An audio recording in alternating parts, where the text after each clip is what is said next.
Hey guys, in this episode we're going to talk about the film Missing Link. We're going to compare the animation style to other animated films. We'll talk about how kid-friendly the film was, and if the actors added anything to the film overall. This is episode 136 of the Reel-ists podcast.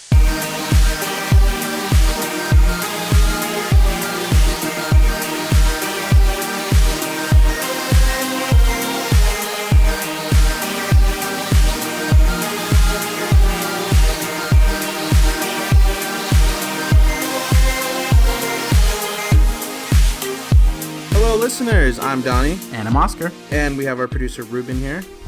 Hi, Ruben says. And thank you guys for joining us on the Reel-ists podcast. Wah, wah, wah, wah. The Reel-ists podcast. If you are a first-time listener, we want to say welcome. And once again, thank you for choosing us to listen to. If you are a returning listener, thank you so much for your loyalty. Thank you for pledging your allegiance to House Reel-ists podcast. As you can see, we... just got off of some Game of Thrones watching. Did we watch a movie or did we watch Game of Thrones? We're not reviewing Game of Thrones in this episode. Just let me throw that out there. Game of Thrones! Go ahead, do the music, Oscar. Do the theme song. But anyways, before we get started on this episode, I want to quickly remind you guys that we are on social media, Instagram, Facebook, Twitter, at Team Reel-ists, Team Reel-ists, no dash. We are also on YouTube. We are also on iTunes. I was like, where are we? And if we'd like to ask you guys that listen to us on iTunes, if you guys could please... Oh, sorry. Yes. Sorry, you listeners. Let me just say listeners. Whatever you identify as. If you guys listen to... If I just said it again. Okay, I'm going to really work on that. Sorry. If you listeners listen to us on Apple Music... I'm sorry. If you guys listen to us on iTunes, just rate us and leave us a comment, please. That's what I was trying to say. Man, that was hard to get out. I apologize. Just want to remind you. Rate us! Just going to interlude with that. Want to remind you guys, this is a spoiler discussion. So if you don't want to be spoiled, then just press the pause button and press resume after you've seen the movie. So the movie that we are going to be discussing today is Missing Link. Yes. Not Link. I kept calling it Link for the longest time, but it's called Missing Link. So as always, Oscar will start us off with some quick thoughts on what he thought of Missing Link. I actually enjoyed this movie. It was a surprise. It wasn't a kid's movie in the sense that it was slapstick comedy where you're entertaining the kids for this entire period. And in fact, I probably would be able to understand if some kids tuned out, because this actually really was a little bit more on the story, and it wanted to kind of play with the theme that it was talking about. And I really enjoyed it. I actually thought it had a lot of great elements to it. The only thing that I felt like was really taking me away from it was just the main character. I guess there's two main characters. You have the human guy, and then you have Link, who is not even his name, but I mean, that's what they're referring to. But I feel like you had those two characters, but I just felt like the relationship was a little too quick. Like it was just, they bonded too well and everything went according to plan, despite some twist, I guess you would kind of sort of say, of the movie. But I think overall, I think it was just an entertaining film. The humor had its moments. Not everything was funny. Some of it was mainly just kind of like what would, tickle you and what wouldn't. And so I think it worked in some regards, but I think just the story was really interesting to see play out. I really thought this was just going to be, more so of trying to be a human, trying to mimic what a human is and all those things. And it does have that aspect, but it was more than that, and that was a surprise. So it was definitely a surprising, entertaining movie. I will say that. Okay. So Google says... Little synopsis. Tired of living a solitary life in the Pacific Northwest, Mr. Link, who is 8 feet tall and covered in fur, recruits fearless explorer Sir Lionel Frost to guide him on a journey to find his long-lost relatives in the fabled valley of Shangri-La. Along with adventurer Adelina Fortnight, the trio encounters their fair share of peril as they travel to the far reaches of the world. Through it all, they learn that sometimes one can find a family in the places one least expects. I always thought... You guys correct me. I thought Shangri-La was a... Why does that sound like... I thought it was a real place. but they're saying it's not. Um, Or we think maybe confusing Like it a- with another place. like a oh my gosh. I know, right? Maybe it was just one of those places that is in some kind of like myths, and so I don't know. Okay, maybe. I don't know. We can look that up. So the film stars Hugh Jackman as Sir Lionel Frost, Zach Galifianakis as Mr. Link / Susan, Zoe Saldana as Adelina Fortnite. It also has Emma Thompson as the Yeti Queen and a few other actors. So I'm kind of right there with you, Oscar. I also liked the film. I thought it was going to be... to be honest, I thought it was going to be more like, because it was an animation film, so I thought it was going to be more geared to kids, and I thought it was going to be more kiddish. Yeah. But it was kind of like one of those, like, I feel like adults could watch too and be as equally entertained by it. Right. It wasn't so much like, oh, like super like rated G, like little kid humor. Like it had a different layer of comedy to it, which made it funny like across all audiences, I think. Yes. I thought it was a decent movie, and I had my kind of, I don't know, wary about it because I generally don't like the stop motion kind of films, and not that I don't like them, it's just I've never really been into it, or like claymation or stop motion, like that kind of stuff. I feel like it works as shorts, but like full length films, I think it's just, yes, you appreciate the art that went into it, but I think it's just the style, I guess. It's the artistic style that probably just doesn't go in our favor. Not to say, like, again, it's not a bad artistic style, but I think you kind of get the same with all that claymation and all that stop motion. They've improved it, I will say that. They definitely done some improvements in like you would have gotten the earlier years. But yeah, I could see what you're saying. It's just more of like the artistic style is what doesn't, I guess, fall in your kind of appeal. Right. I was just kind of thinking of like when I saw Chicken Run, and I remember, I mean, that was like a decent movie too, but it's just like, I guess it's just what my eye is used to with like animation, and we get these, especially nowadays, we get like, we're talking like DreamWorks and Pixar, and we get these beautifully animated films that just look so just beautiful to watch and aesthetically pleasing. So I guess it's just like it's kind of like a different what's the word I'm trying to say? It's kind of like if you're It's a different canvas, I guess. Yeah, a different canvas. Like you don't like watercolor, you like, It's like if you're just used to your standard American like fast food burgers and fries and pizza, and then somebody's like, "Oh, but try this like, sushi." And you're like, "Oh, it's not for everyone. Not everyone likes it." Anyways, that was kind of my thing with this film, but I did like it, and it did look Jesus, I'm sorry. Went from being able to talk from laughter to now can't talk from cough. You poisoned me. Dun, dun, dun, dun. No, right? For real. Taking this Game of Thrones thing's a little too serious. But I was gonna say, but I mean, I did like it, and even though it was stop motion, and that's not my favorite canvas for animated films, I will say that I do appreciate the work that it does take to capture these images and to make a full-length movie. I mean, it's just like the work that goes into making a short is like crazy, but like to do a full-length movie in that style is like crazy.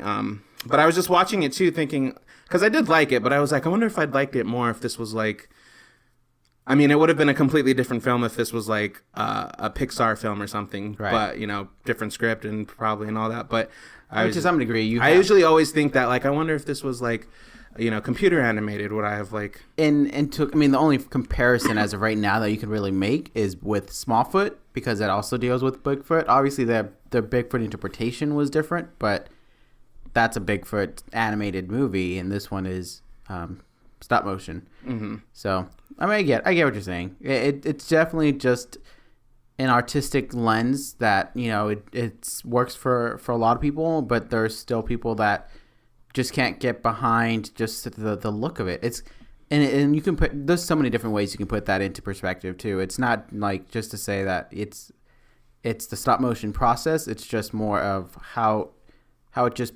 looks. Mm-hmm. It's just different taste. Yeah, it just doesn't work. I mean, apparently it wasn't for everyone because it didn't do too good at the box office. I mean, I think that would also be more so exposure. I don't think this movie was getting the marketing for it, and I think, and this is a problem overall with a lot of animated movies, is how do you get your kids to want to go see this movie? That's one problem. The second problem is not all animated movies are meant for kids. So it's kind of that kind of hard balance where if you're doing animation, despite maybe wanting to be an adult story, despite, having some adult themes, or you wanted to kind of gear it for the adults, it's going to have to appeal to the kids because it's the kids that are going to see animation and think that movie's for me, or it's going to be the adults and parents that's going to think, oh, it's an animated movie, my kid should be able to see this movie. Well, I think too, unfortunately, at least in theaters. I mean, because I know there's like cartoons like on Adult Swim and stuff like that, but in theaters at least. Right. Well, I think just in general, animated films, unless you're a Pixar film or you're like a part of a franchise already, I think animation films just struggle in general. I mean, because it's like, and especially now, we have like the Toy Story 4 coming out, and we have all these major franchises, or like How to Train Your Dragon 3 that just came out. It's a DreamWorks film, I know, but like if you're not a part of those two like major animation companies, and you try to do something, you're kind of your own thing, or something like Smallfoot or this film, it's kind of like, it's not as heavily anticipated as some of the other ones are. Yeah. And which is the argument that people are making overall with just maybe theatrical releases should be for the big franchises. I mean, and the fact that, yes, there are people that are still seeing the other movies, and this like goes from like practically any non-franchise movie, like, so those like independent films, or those, studio, like, what would they call it? Like it's like a major studio, but it's like a side company of it. Like, to me, the first thing that just comes to mind, like a division, like Fox Searchlight, instead of just like 20th Century it's like Fox. a sub, it's like a subdivision, like those kinds of films. That they should maybe go into just streaming, like go straight to Netflix, go straight to something you can watch at home, and maybe you might get more views there because it's easier to have your kid watch a movie at home than it is to get them to go to the theater. Just overall the process kind of like, for most, they would rather see what options they have. I feel like that just is like such a whole another conversation. It is. Oh, absolutely. Because then it's like, I mean, if you're saying, oh, well, maybe this is just, we should just save this for our streaming service. And then it's like, but what if they're really like, no, this, what if someone really is like, but this has the potential to be something, like, give it a chance, put it in the theaters, and it's like. Right. Which is the case, but unfortunately, there's too many misses to the point where it's kind of tough to make that case anymore. I mean, if you just look at the budget of the movie and you look at the box office, at this point, studios are losing money and not getting profit, and that's the whole name of the game. Yeah, so that's unfortunately. That's I mean, this one was projected to hit between 8 and 12 million, which was already low considering, but it only made like I think 5.8 million. Yeah. So I mean, unfortunately, that is the kind of one of the cruel realities of. The movie industry, and it doesn't exclude animation films. It does not. Either. I mean, non-Disney, because I mean, I think DreamWorks kind of. I mean, that's with Universal, but it kind of has a footing. I think some people would consider watching a DreamWorks animated movie when it, if it was told to them.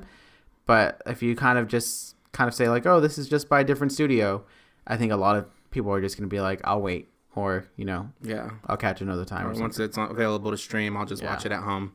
For sure. And it's unfortunate that this movie didn't do as good, considering that it had, I mean, pretty well-known actors to it. We had Hugh Jackman, Zoe Saldana, Zach Galifianakis, Emma Thompson. I mean, those are like, pretty big-name people. I don't know how they all, like, if you look at their track record at the box office. Missing the Rock, apparently, because he draws them. Right. I know. He's like the one draw we needed here. But I was going to ask, I mean, did them specifically, any of those actors, do you think they added anything specific to their characters? For instance, I feel like Zach Galifianakis, I wouldn't have known any of their voices.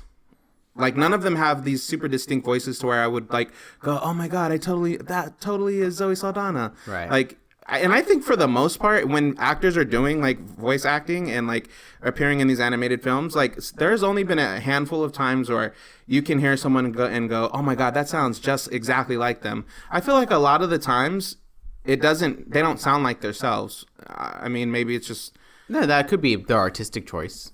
They're trying to portray different characters, so they have to think voice is going to be different.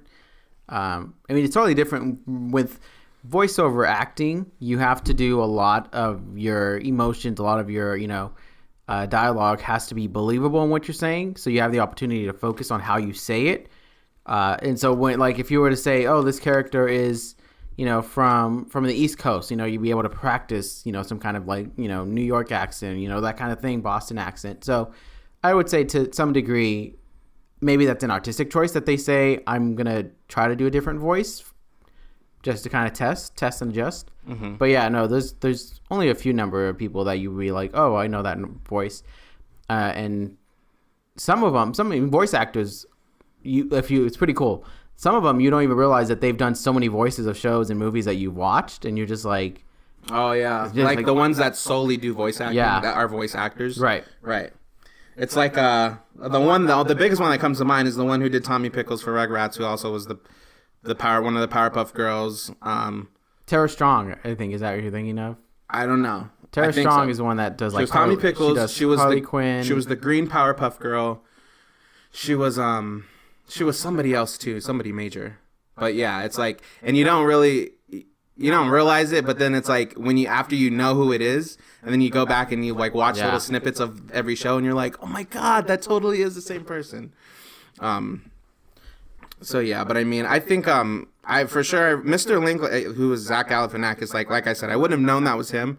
You had asked in the movie. You were just like, who is that? Yeah, and I don't remember because I remember the marketing having him advertised. To be honest, I don't even think I mean, he was in The Hangover, right? Yes, that was him in The Hangover. I don't think I've seen any other of his other movies. So to be fair, it's not like I really have I know his voice. Like I got it down in my head. I would say, I mean, even I doubted it myself as well. When that was just because the credits didn't show him first. He was like the last person in the credits. Right. So I was like, oh, maybe it wasn't him. Maybe I just told Donnie a big lie. I totally believed it. I just told you something to just be quiet. Right. It's Zach Galifianakis. Damn. Watch the movie. Despite I do think that the voice cast was good. I thought him as Mr. Link was really just good. He plays naivety, or not? No, that's a whole nother thing. I don't even know what I was going for. The naive kind of. No, yeah, you were right. Okay. Naivete. How do you say it, Ruben? I just had to double check that. Yeah, his naivete. It was that he had, in general, the Mr. Link, the character, who I guess we should. I mean, he was. He liked to prefer to be called Susan. He would rather be called Susan. So that's we'll give it to him. But he was, he had an innocence to him, like this kind of purity to him, and so he wasn't tainted by like the world and or corrupted by man. He was just he just wanted to be connected with his with his family. So it's like that was pretty much the film, like him reaching out to Mr. Frost saying, hey, I know you're this great explorer guy, can you please basically connect me with my cousins across the world. So we kind of go on like that kind of journey, and I thought it was a nice little story. I mean, obviously we know how it's gonna play out. I would say, right? It was either going to be an understanding that you didn't need to be with the family that you thought you needed to be with, or you did meet with the family and you got everything you wanted. I mean, it was going to be a happy ending to the degree of the character, for sure. Yes, right. But I mean, like, because we didn't know, they didn't show us any of his cousins, like the Yeti, right. The people in the snow. Right. We just knew that he knew about them, or he figured that they were alive. So he was like, please take me to them. But it's like, I knew because we didn't see anything about him, we didn't know anything about him, the chances of them rejecting him because of one thing or another was pretty high. And unfortunately, when they finally did get to the Himalayas and they did meet with the Yeti people, and they were just like, pretty much like, you will never be one of us. So I was like, dang, that sucks, because he was just longing to be with his own people. And you know what? I know it's such like a simple idea, like it's like a Bigfoot Sasquatch kind of story, but it's like I was kind of thinking about it when I left the theater, like this poor being, like he's not fully human, and he's not an ape either. He's literally in the title, the missing link, the one that like a little piece of the puzzle. But it's like, that must really suck, because it's like, not only is he just lonely, it's not like he's just a lonely person, he's literally like there's nobody like him, you know?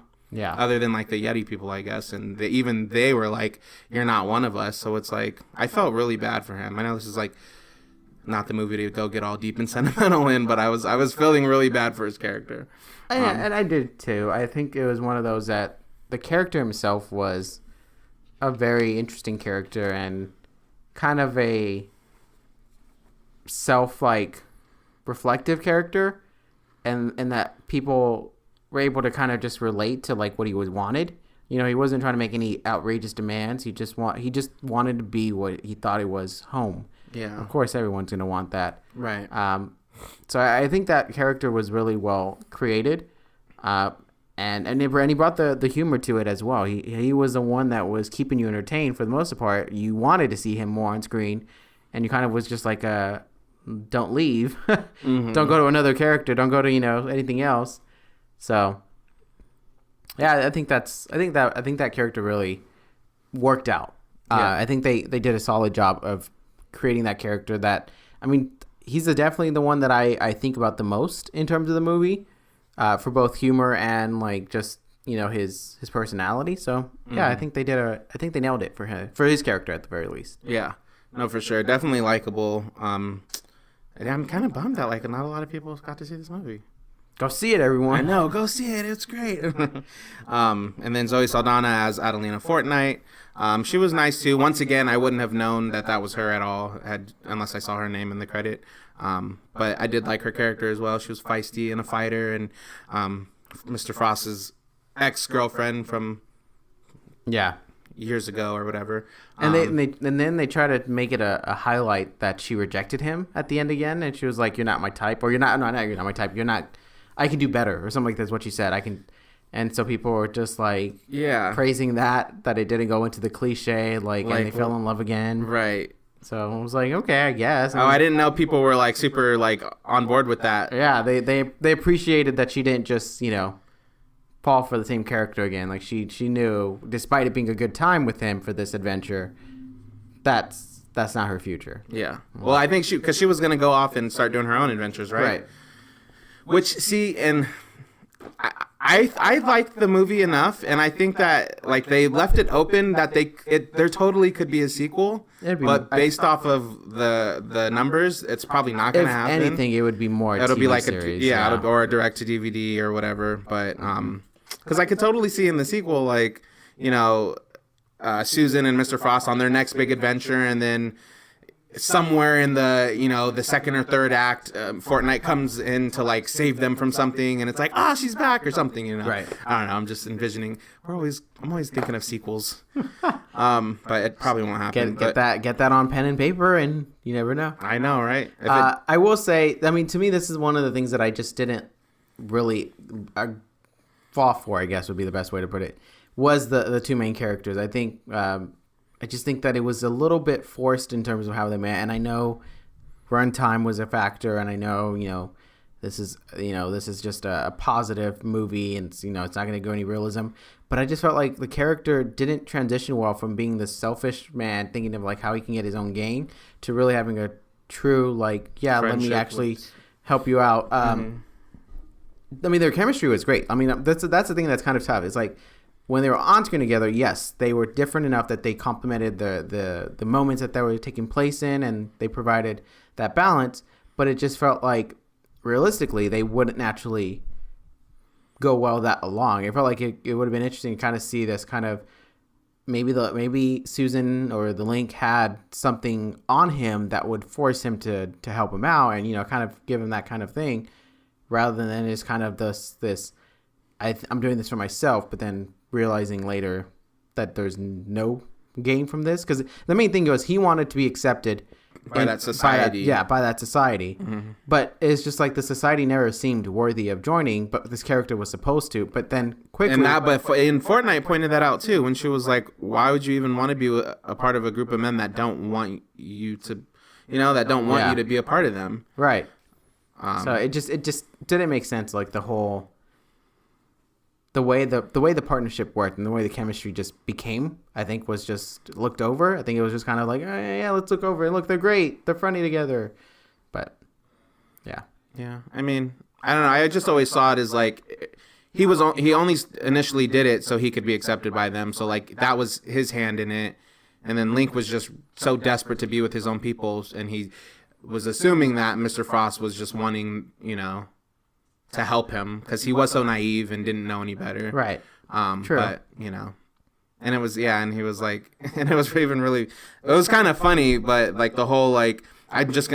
Frost was basically saying, I'll help you, but I'm going to need like a poo sample or a hair sample or something like that. And then he was like, do you want it right now?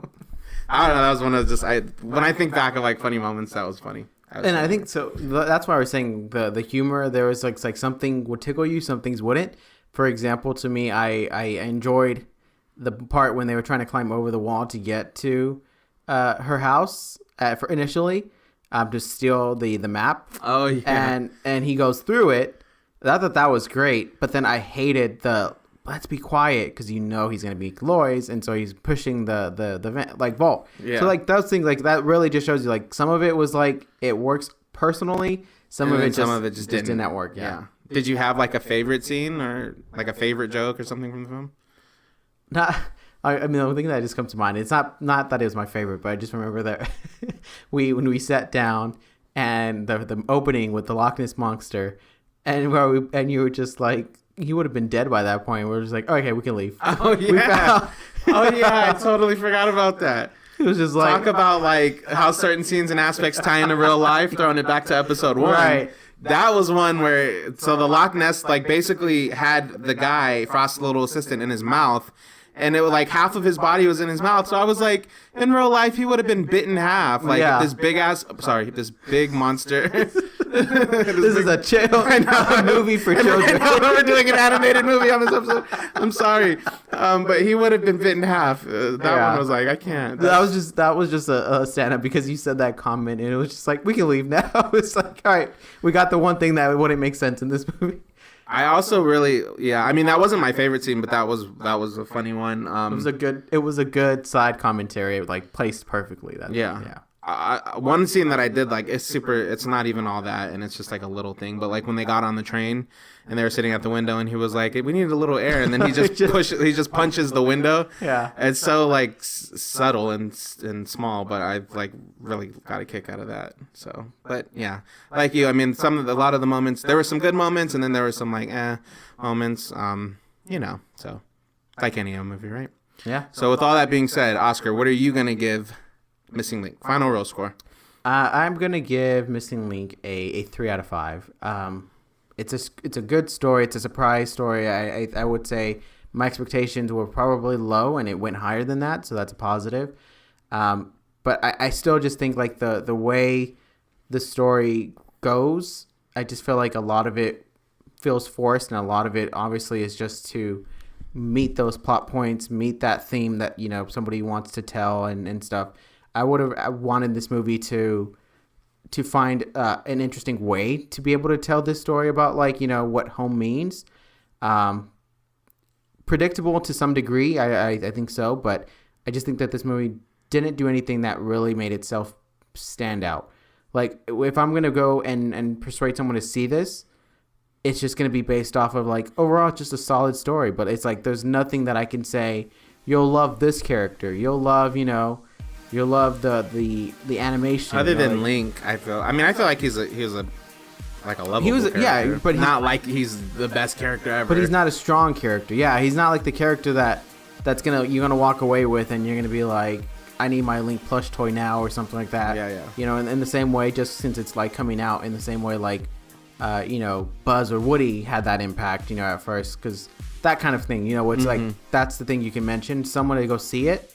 Like you'll love the characters. I feel like you'll be like you enjoy the character Link, right. But so I didn't have anything that had that impact, and I think that's just because the story played it safe, and I think that probably was the biggest thing it had to get over was how do we play this differently to make people to go see it. One thing, and then also to make it stand out. So 3 out of 5.